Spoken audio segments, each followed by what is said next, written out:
Hello Aries, welcome to the Plaid Sheep Oracle. This is the second reading that I've started for you. The first, I don't know, I got partway through and it just didn't feel right in some way. So I went away for a few hours. And this one feels better, and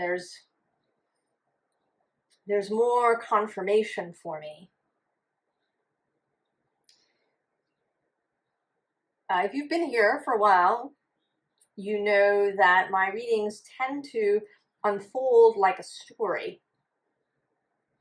And today's is kind of especially story-like. There's a kind of fairy tale atmosphere in it.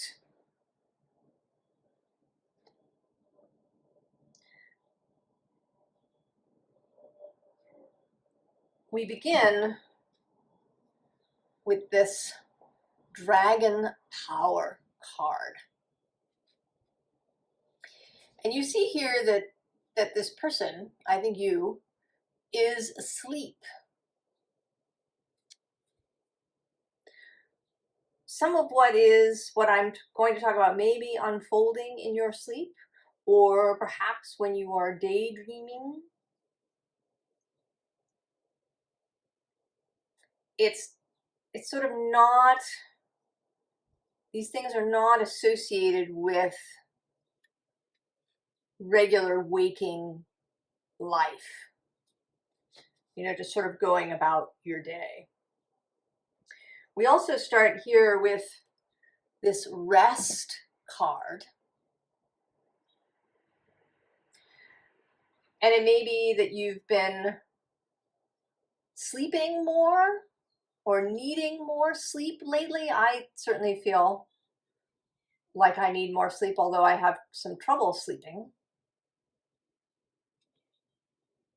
There's also the fours. Fours came out quite strongly in the aborted reading, and the canceled, the thing that I stopped partway through. There was a lot of fours. And some of them actually are still out. I'm noticing there's a Four of Wands here and another Four of Swords here.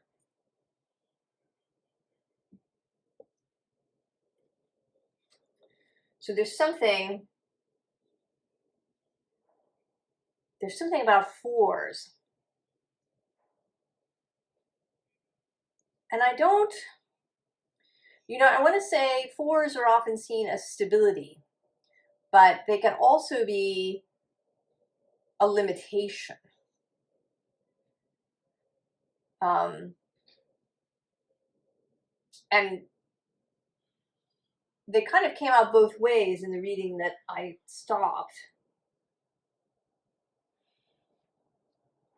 And here they're coming through, right, as rest. It may be a suggestion. Now, under rest is the Star, which may be coming through in part because this reading will come out on the day of the Aquarius new moon.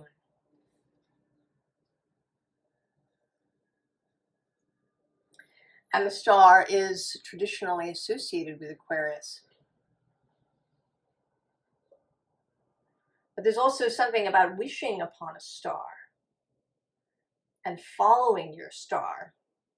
And then with this Princess of Swords under that, today she is looking as if she is, right, that she's making a commitment to some sort of quest or search or mission.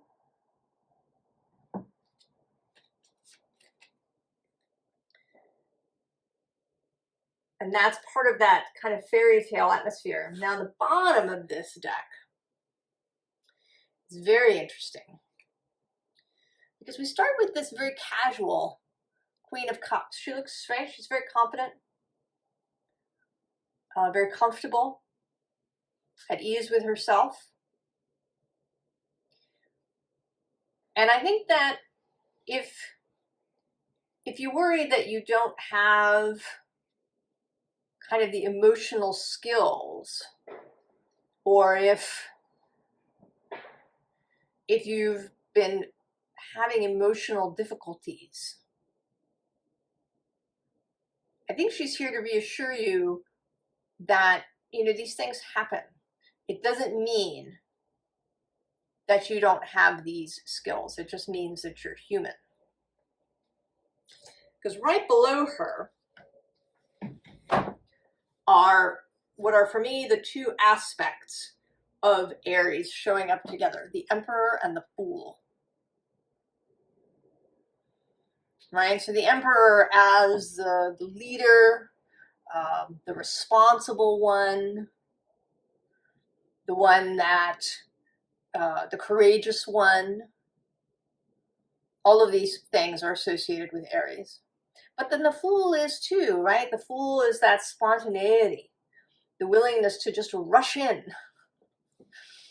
regardless, to, you know, set out with this open, wide-eyed perspective. And I think these things are both Aries energies. So they're there with you. You have everything that you need.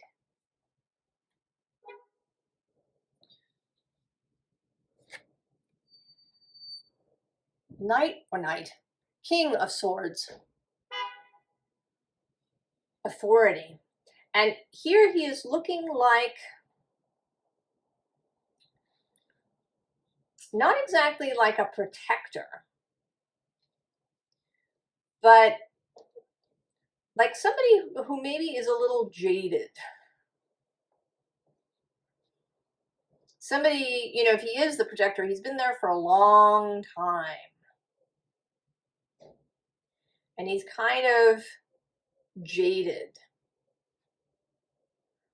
One has a sense almost of looking at him today that he's been there, you know, just for centuries. Kind of minding things. And then he may be coming through here as the kind of analytical aspect of your intellect. You know, we tend to, when we, in spiritual circles, when we use the word intellect,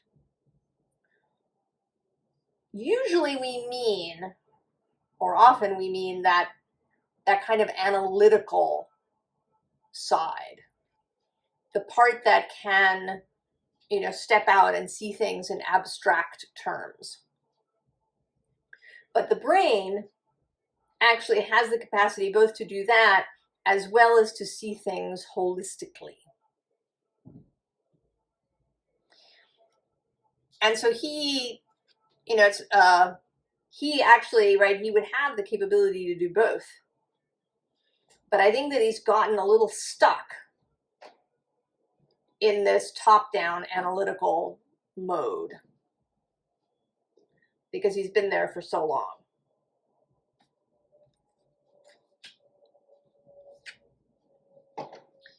So we get the Eight of Cups.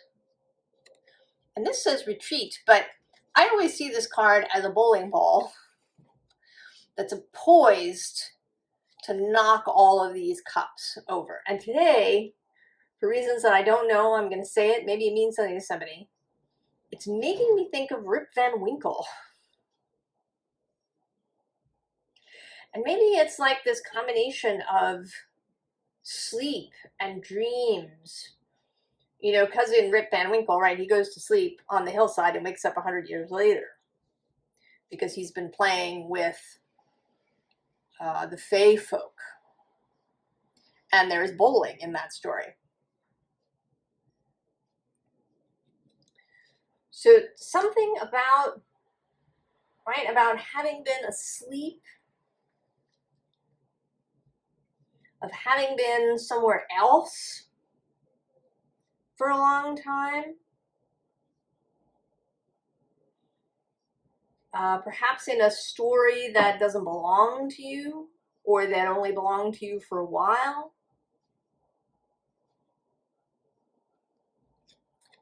Then we have the Lovers. And in this particular card, because they have their backs to each other,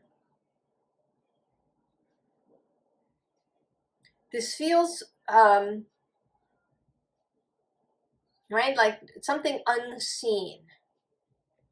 You know, you are being touched by something unseen, Aries. But you feel it. And, right, you're being offered this cup. This, right, this choice to take in a different perspective. Perhaps a different perspective about power and how maybe it will manifest itself in you. And that leads kind of amazingly immediately to this Ten of Cups, harmony. So I want to say that this, right, that this is not a call to some sort of long quest. That this is almost immediate when you willingly drink of the cup. When you willingly take in what's coming through as moon juice.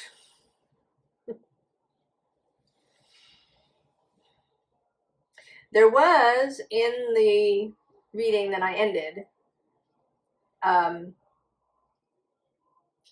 moon card, actually, that came out upside down, which is not usual for me. I don't normally read reversals.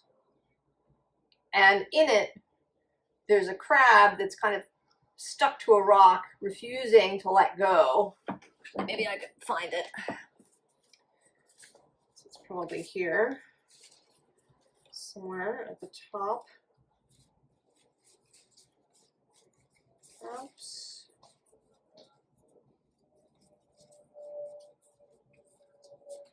Maybe, maybe not. That reading also had the Star card in it.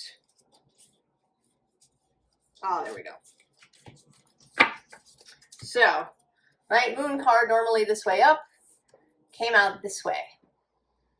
Right, that you were clinging rather than allowing yourself to drop into the moon.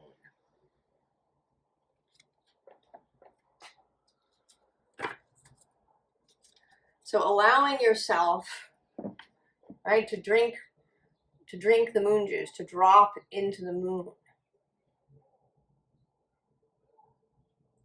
And I don't know what that means exactly. I mean, it does have to do with feeling your feelings, acknowledging them, knowing them, paying attention to them. But it's more than that, right? There's the mystery of the moon. There's the cyclical nature of the moon. Although, it's important to note that the moon is always there, even when we don't see it. Right? When the moon is dark between us and the sun, it's still there.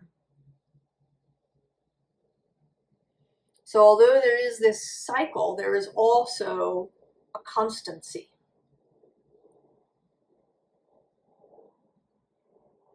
And the same true, right, is here for the sun, which is the next card. And here in this particular sun card, this image of love, of marriage, of the marriage of land and sky.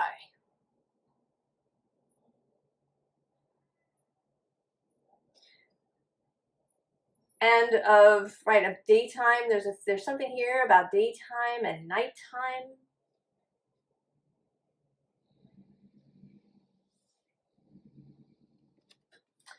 Below this is imagine.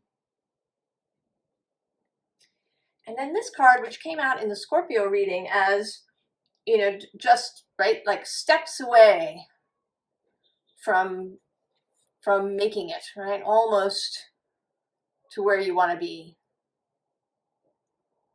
But in this reading, I want to say that you need to turn around because the sun is back here. So in some way you are facing in the wrong direction,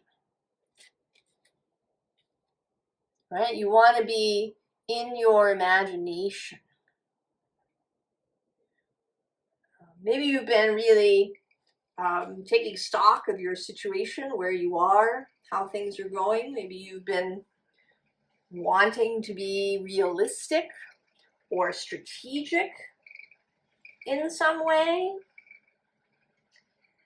And I want to say that this reading is counseling against that.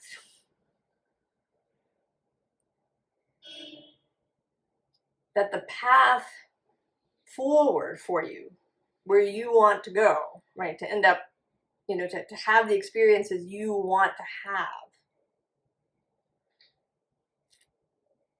is to go through a dream space, an imaginative space. The bottom of this deck is the Four of Pentacles. So another four coming out. And here, I would say definitely, this everyday practical perspective that may be dictating your actions, even if it's subtle. I mean, maybe you think of yourself as really spontaneous and free, but in fact, there is something, right? You are weighed down in some way. And the suggestion here is to put on your red dress and go. Right? Just go. Rush. Right? And this white fabric that she has also seems like a dream or imagination that she has between herself and the world.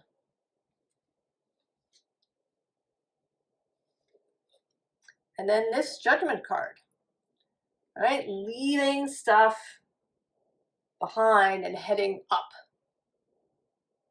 And this is not to say that this is about forgetting the physical or transcending in some way. This is simply about attending more to what it is that you want, to the vision of what you want, than to what is here now. Right here too, with this kaleidoscope, right? This person who has transformed into not just one, but into a whole flock of butterflies. To lift off.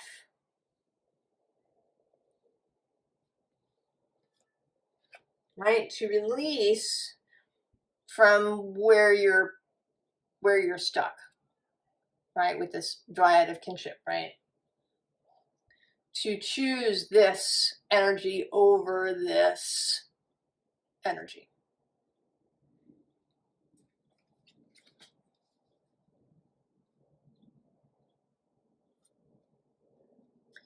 So we have Sleeping Beauty's dreams. And I think that they are, right, they're beautiful dreams. This is a bit like doing Sleeping Beauty deliberately. She didn't have a choice, right? She pricked her finger and down she went. But you could do it deliberately. You could enter this castle, this dream space, deliberately.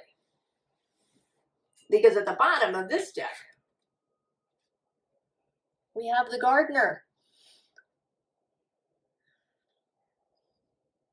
Right? Planting all the seeds in the dream space, the dream-based gardener.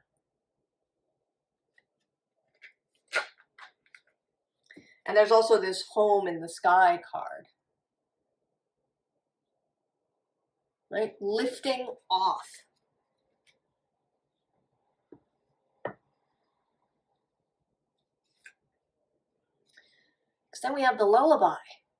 Again, with this dream imagery.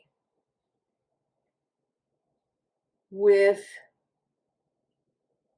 putting yourself to sleep with a lullaby. And I don't, again, I don't think that this is like some sort of perpetual state that you will always live in. This is a suggestion for now. Right? And that this lullaby, sleeping beauty, dream space will yield a new direction. And it may feel, Aries, I have an Aries sun, and I totally sympathize with the need for control. All the cardinal signs, I think, have this need or desire for control. Or preference. Maybe preference is the better way. We have a preference for being in control, for being, right, having the steering wheel firmly in hand. And this is asking for you to do something quite different, right? This is you start out in this dandelion balloon that's carried by the wind, and then you grab a seed and are again carried by the wind. But this is not to say that you don't have influence, right? The basic direction that you're going to go in is yours to determine. It's really the details, the nitty-gritty that you're being asked to release. Because then the sun returns with Little Miss Sunshine. Right? Allowing the sun and the star and the moon to guide you.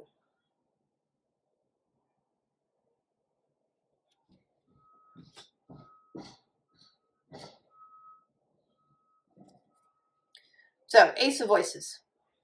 And actually right below that, the Knight of Voices, perhaps delivering this ace.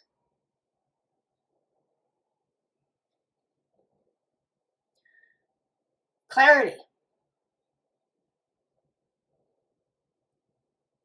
Understanding. Sight. Clear sight.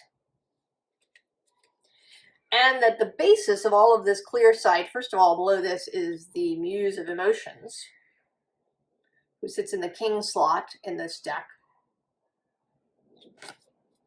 And I want to say this has been coming up recently for me as your soul, your wider self, right? And you, back to back. And then also we have the High Priestess. And then at the bottom of the deck is the Five of Emotions, which in this deck is really about releasing any emotions. And that, again, this doesn't mean that you have some deep grief or something that you've been holding on to. But you may just have a tendency to hold on to emotions, to maybe block them a little bit, to mute them a little bit, to perhaps set them aside in the movement forward. Because they can seem, sort of squishy and indefinite. They don't have hard edges or, clearly defined edges. And the moon is here too, right? You're sort of cradling the moon here. So the ability to release your emotions, and actually right next to that at the bottom of the deck is the Ace of emotions. So the basis of clarity is in part the ability to know your own feelings and to be free with them. And then otherwise also to be in communication, right? With your own soul, with the source of all things, with your non-physical fellowship.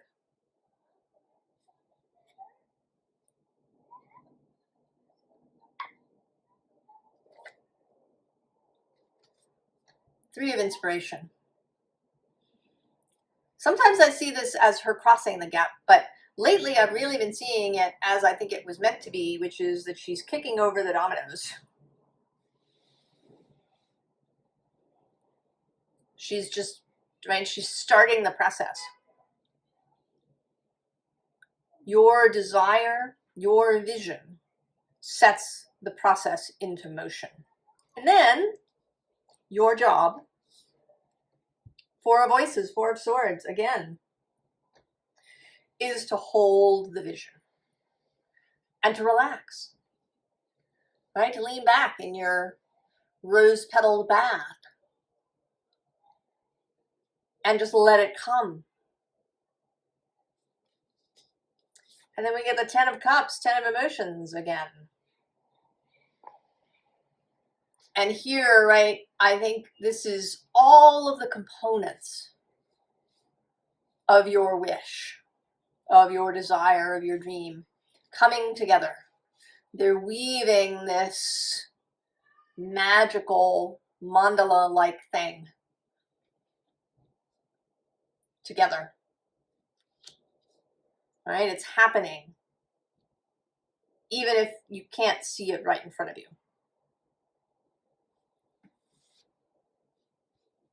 Now, this deck, right, on the top and bottom, we did have chaos.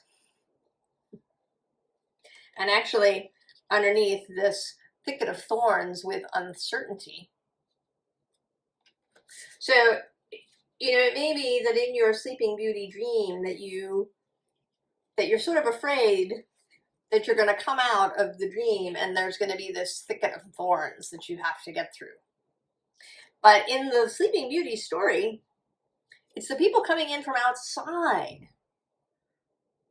that have to, right, that are battling the thicket of thorns. We don't know, right? Once Sleeping Beauty is awake, the whole thing collapses. So there's not going to be a thicket of thorns.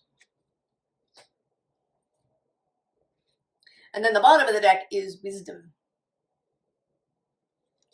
And I want to say that this is kind of, it is the wisdom of freedom and the wisdom of wildness.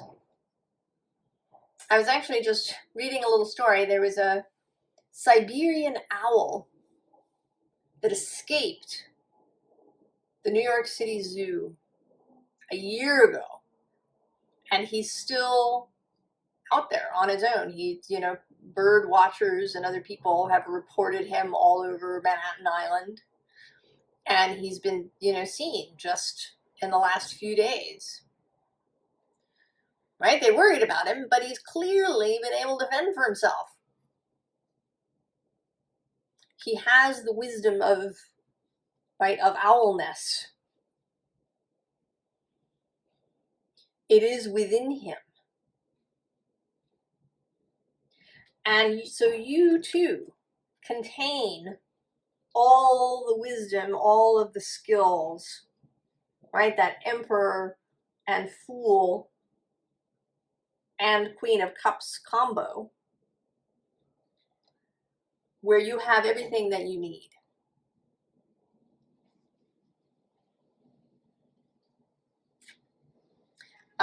Actually, another card in the unfinished reading was Trust.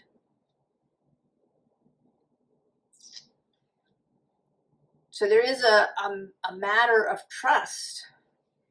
And I don't know what this pattern is. I had this issue with Sagittarius too, where I laid out several readings before I could find one. And it was almost as if it was the composite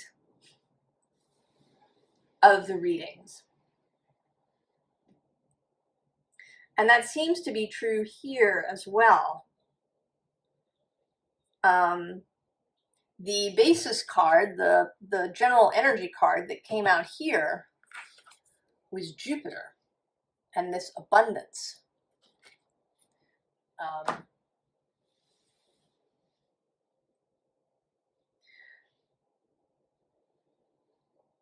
So that, you know, you may want to examine for yourself, you know, if you're stinting yourself in your dreams.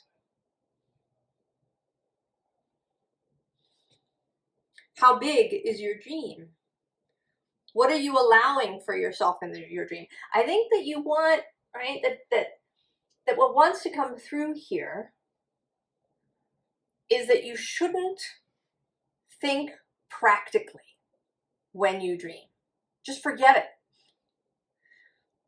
Don't worry about it. I mean, have you ever caught yourself doing that? I've certainly done that in a daydream. You know, having a daydream about something lovely and then, you know, finding myself, you know, thinking practically, well, how could that really happen? And, you know, what would need to occur before that could really happen? And what would I be doing, right? Like getting caught up in all of that stuff. And I think it just derails the power. Power is not in the practical. The power is actually not in the details, not now, not for this practice that's being suggested.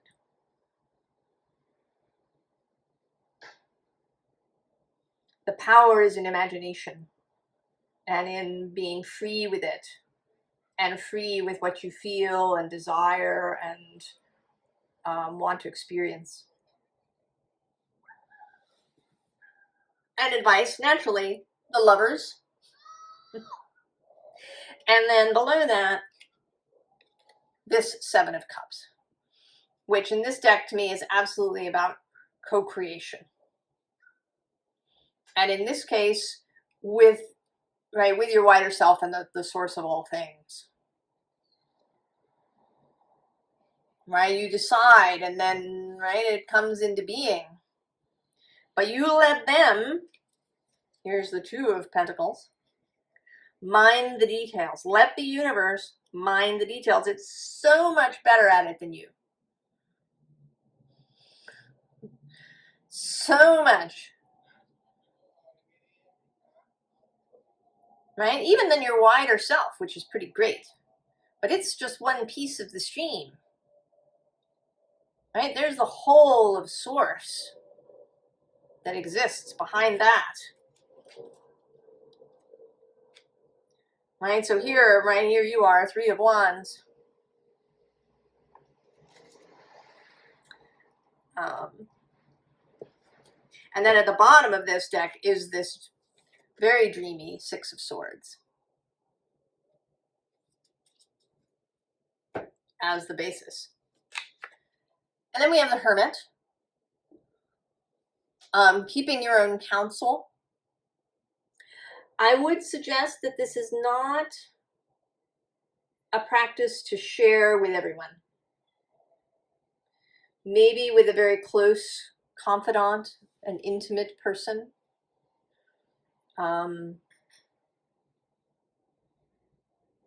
Right? Because once you start talking about things, right? Once you start talking about your dream and trying to explain it, you know, it's going to lose something. Right? It's going to lose something. And you may find yourself starting to think about the practical aspects as you try to explain it.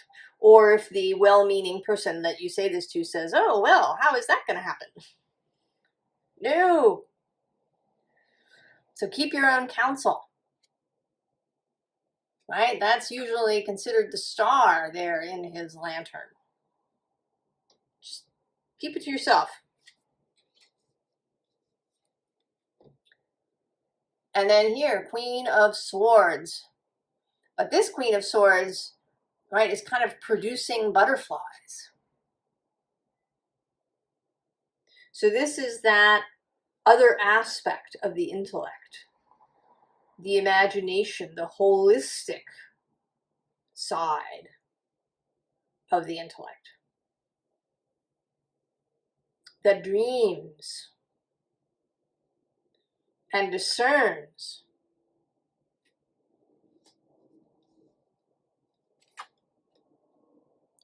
And then the King of Cups, the master of emotions, of feelings, of using feelings to know what it is that he wants, of always being able to express himself clearly about how he feels. Right? Clarity of feeling, right, is more important than clarity of details. And then we finish with the King of Swords again, beginning and ending.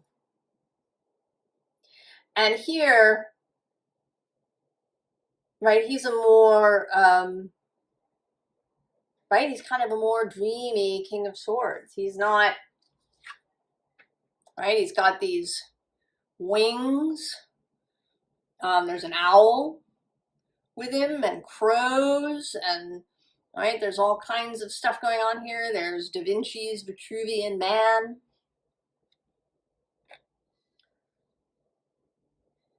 Right, the dream first. And the details will take care of themselves.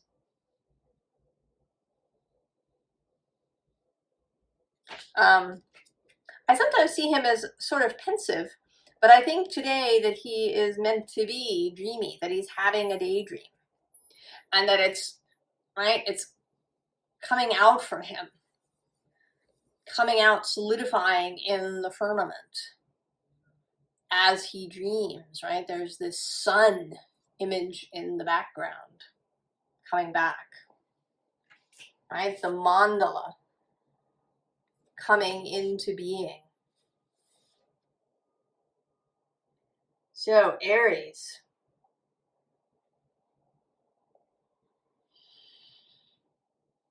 Imagination, dreams, feelings. I think you right, enjoyment, right? That Queen of Cups here at the base is enjoying herself, right? She is having fun at this party. I sort of feel like she's, right? She's at some fabulous palazzo on the Mediterranean, and she's been given a cup of, you know, gorgeous wine, and there's music, and she's having this just wonderful experience.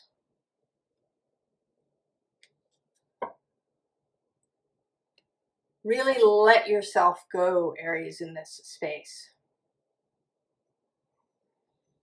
I don't know how long this is for. We're going to see where we go.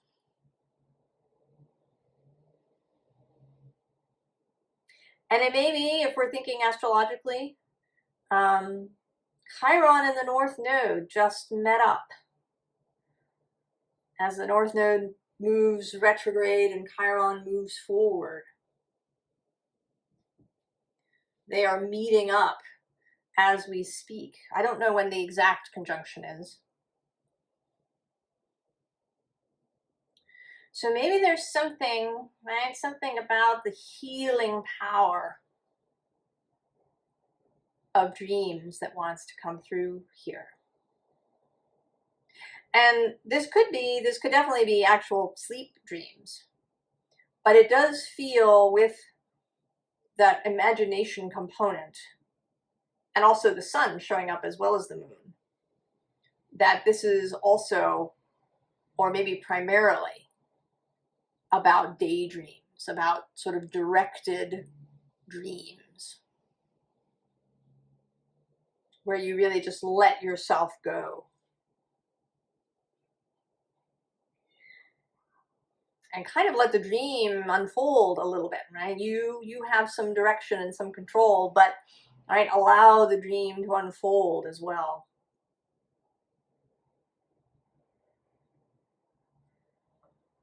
I wish you all the very best, Aries.